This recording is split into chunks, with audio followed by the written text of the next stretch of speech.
Good evening, everyone. I am Ayan Gupta, and I'll be starting off Grade 7 Trinity Speech and Drama Examinations with Task 1 Poem The Giving Tree by Shel Silverstein. Once there was a tree, and she loved a little boy. And every day the boy would come, and he would gather leaves and make them into crowns and play king of the forest. And he would climb up her trunk and swing from her branches and eat apples. Then they would play hide and go seek. And the boy would play in her shade. And when he was tired, he would sleep in her shade. And the boy loved the tree very much. And the tree was happy. But time went by and the boy grew older and the tree was often alone.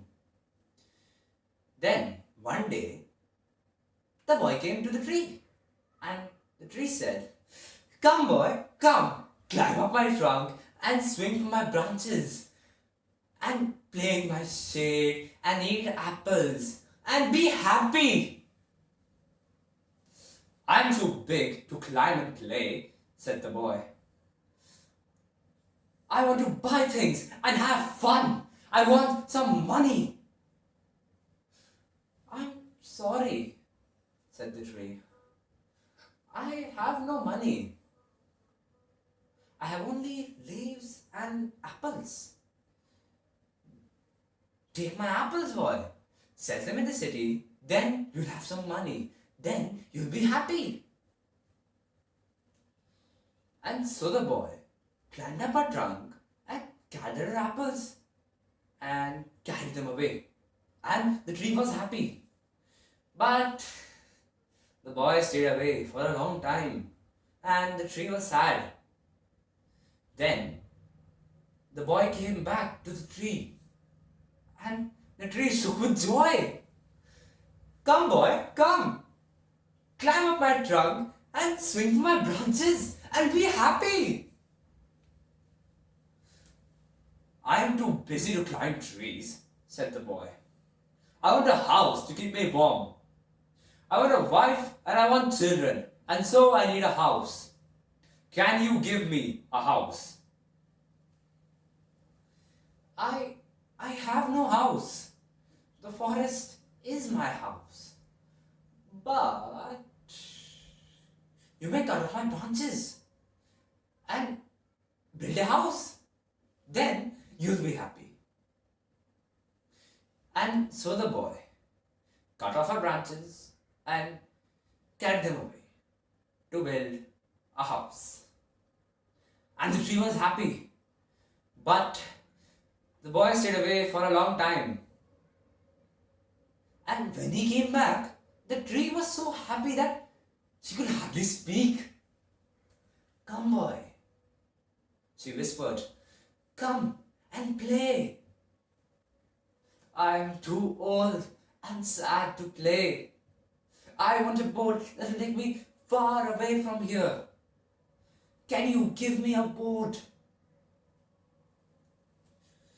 "Cut down my trunk and build a boat. Then you'll be happy." And so the boy cut down her trunk and made a boat and sailed away. And the tree was happy. But not really. After a long time, the boy came back. "I'm sorry," said the tree. "I wish I could give you something, but I have nothing left. My apples are gone. My teeth are too weak for apples," said the boy. "My branches are gone. You cannot swing on them. My too tired to swing. My trunk is gone. You cannot climb. I am too tired to climb." I'm sorry, sighed the tree. I wish I could give you something, but I have nothing left. I'm just an old stump. I'm sorry. I don't need much now. Just a quiet place to sit and rest. I'm very tired. Well, said the tree, straightening herself as much as she could. Well, an old stump, it is good for sitting and resting. So come, boy, sit down. Sit down and rest. And so the boy did. And the tree was happy. Now, I will be moving on to task 2, which is Michelle Obama's DNC 2020 speech. Good evening, everyone. It's a hard time, and everyone's feeling in different ways. And I know a lot of folks are reluctant to tune into a political convention right now or to politics in general. Believe me, I get that. But I am here tonight because I love this country with all my heart, and it pains me to see so many people hurting. I have met so many of you. I've heard your stories, and through you, I have seen this country's promise. Thanks to so many who came before me, thanks to their toil and sweat and blood, I am able to live that promise myself.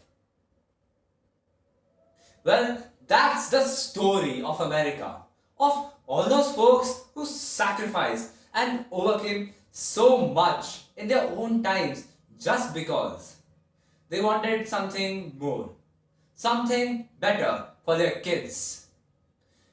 Yes, there's a lot of beauty in that story, there's a lot of pain in it too, a lot of struggle, injustice, and work left to do. And who we choose as a president in this election will determine whether or not we honor that struggle. Let me once again tell you this. The awesome power and immense weight of presidency. It's not easy. It requires clear-headed judgment, a mastery of complex and competing issues, a moral compass, a devotion to facts and history, an abiding belief, and an ability to listen. The abiding belief being that each and every one of the 330 million lives in this country have meaning and worth. A president's words can move markets, they can start wars or broker peace. And you simply cannot fake your way through this job. As I've said once before, being a president doesn't change who you are, it reveals who you are. Well, a presidential election can reveal who we are too. Now, I'll be moving on with task 3, which is a monologue for plastic figurines by Ella Carmen Greenhill. Sometimes I was 9 when they told us that there was something wrong. Nearly 9. Mom and Dad didn't really say much in front of me. Mom told me that he was different from the other kids. They didn't really say much in front of me. But now, when I think about it, maybe they didn't say anything to each other at all. When I was small, I used to wake up in the night, probably about 10 o'clock, because I could hear them laughing. I could hear Mom and Dad laughing. I never cry, because it was nice. It was nice to hear my Mom and Dad laughing together. Mom told me that he was different from the other kids. There was something in his brain that was different and that he liked to put his toys in line. And that was like a symptom or whatever. I used to go into his room and I'd see all those stuffed animals in line, and I messed them up. I messed that line up. Like that would make him. Then they told us that there was something wrong. The house got dead quiet. They didn't laugh. He couldn't handle it. Dad couldn't handle the embarrassment, I think. Idiot! She really was a good mom, you know, too good. I mean, people would look. You know how people look at kids when you know that there's something wrong, something different. That look of pity, that look of pity where you say, he can't help it. And smile at them. That smile where you tilt your head as if you're on the same page as them. I'd smile that smile when I was 10. I'd learned that apologetic, awkward smile by the time I was 10. I was ashamed of him, embarrassed of him. When I was 10. I love him. I love him so much. But sometimes she can't bring herself to say it. Now, I'll be moving on to task 4. Expressive reading of To the Girl in a Little Village. The Little Girl in a Village Home That I Never Met by Jennifer Walk. I've never been proud of you, your bottled up self and penny saving habits. Time and again, you discourage me, saying, would you stop dreaming? Only the rich could afford a hobby. Van Gogh was never famous until he died. I forgot the girl you once were, who sat all day in a dim village home, faded wallpaper, a dial-up TV, a tarpaulin bed on the veranda, thinking, today I'm gonna die. But no one is even watching, because your mother had a long way to walk back uphill at the pace of bound feet. Your father existed across the green hills in your imagination, and your ears still echoed with his instruction. Just call HSBC if you need money, and they'll give you plenty. How on earth your mother escaped from Shankdown to Kowloon and survived, I couldn't imagine. The day I stood in a gown at the Sheldonian, listened to all that Latin, I couldn't shrug off this girl I never met, who never even finished village primary and used to stare at the sea all day, dreaming of Australia. This was part 1. Now, I will be moving on to part 2. Text analysis of To the Little Girl in a Village Home That I Never Met by Jennifer Wong. How can a reading of the poem allow elements such as rhythm, rhyme, meter, period, pace, and context to underpin the performance without overwhelming it?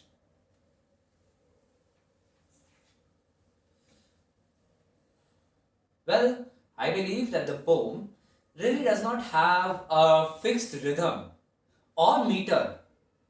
It is really based on natural thought or memory.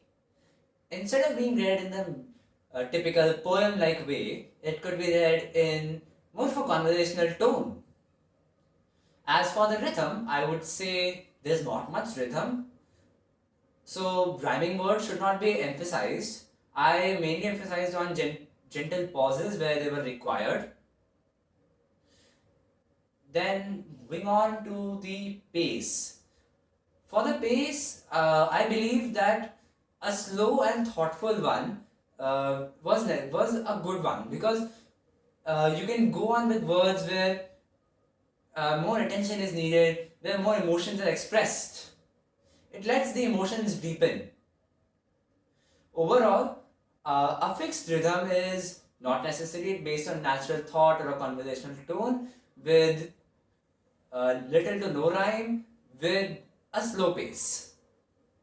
Moving on to question 2.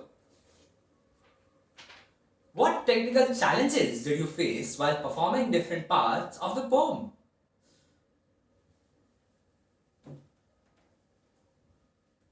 While performing the poem, I faced many technical challenges.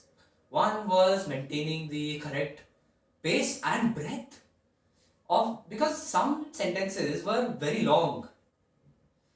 They had to be read in one breath, which was quite difficult.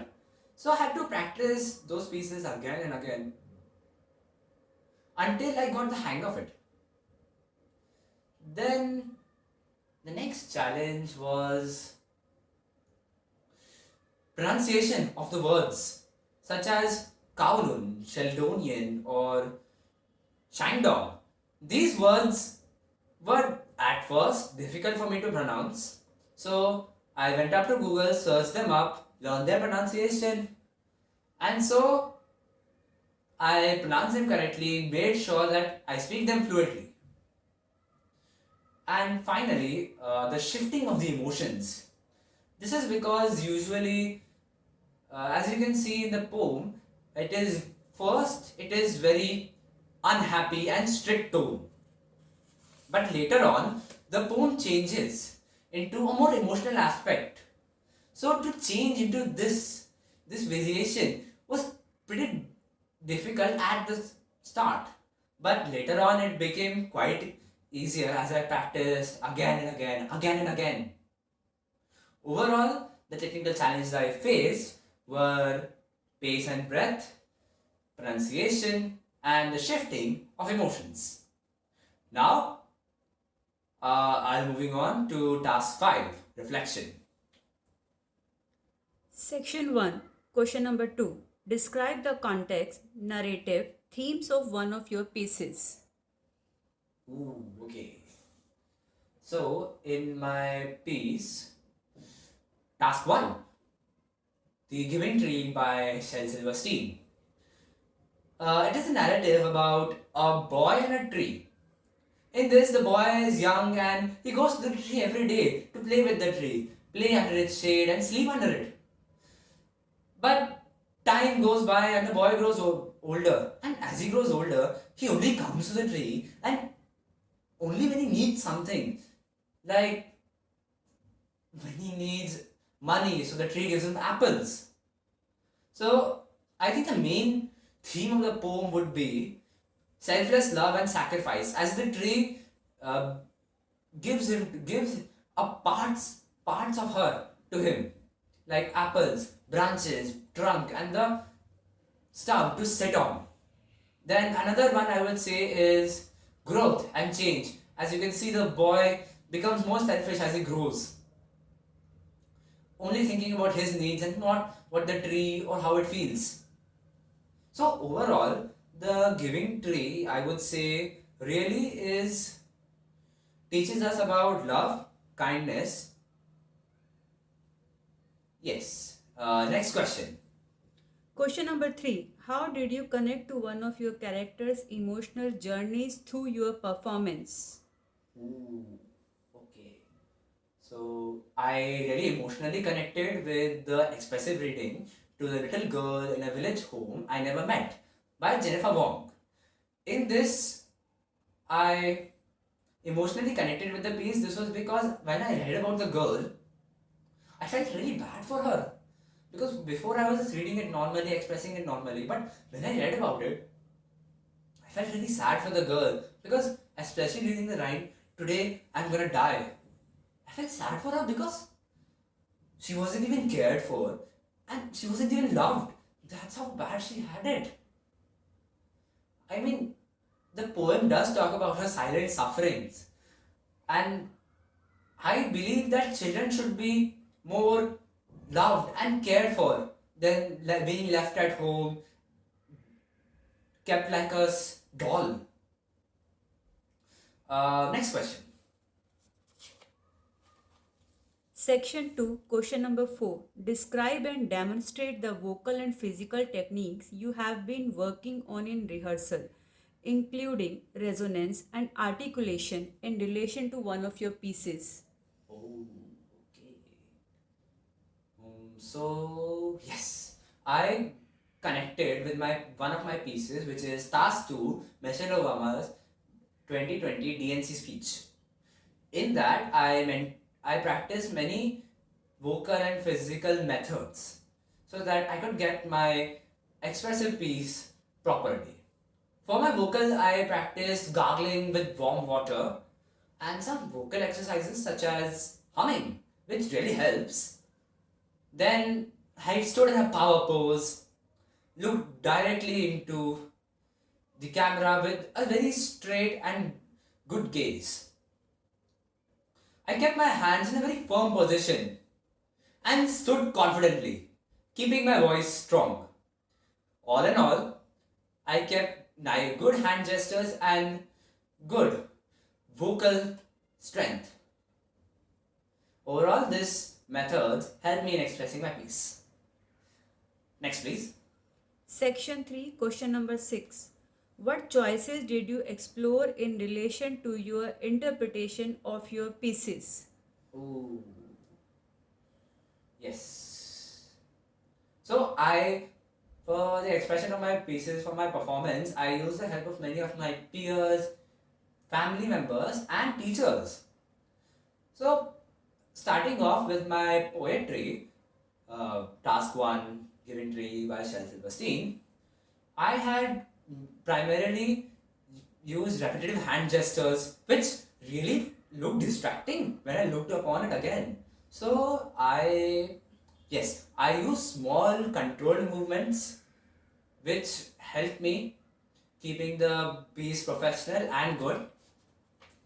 Moving on to my second part, Michelle Obama's DNC speech. In that, I kept the piece professional. I first spoke fast, then I slowed down, took my hands into a much firmer position, and spoke more confidently. I looked into the video, I took a video recording, looked into it, and saw where my mistakes were and improved upon it. Moving on to my monologue, in that the only problem I really had was speaking really fast, according to me. So that is when I slowed down and became more expressive with the piece, making sure that the viewer can understand my piece and the emotions displayed. For my expressive reading, I first, as I've said before, I first started in normal voice, not adding much expressions. But upon adding the expressions, I read it more emotionally. I slowed down my pace, softened upon my voice.